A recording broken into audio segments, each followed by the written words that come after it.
Welcome, MEGL stock. Okay, you see it's strange. When you see it strange on its position like that, standing red line, you see that is nothing you can do. You put it on 1 minute. You see we explained it before. We will explain it again. Let's go and do this.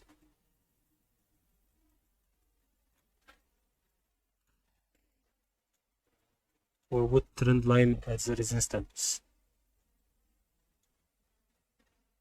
And here at the support. You see the waves playing momentum on decreasing the momentum a little bit. So when it breaks, it will continue to goes down. It will, if it goes up like that, it should goes to break this, the upper trend line, to play on this part, like this. And that's what we should know about it. I hope you benefited from MEGL stock video.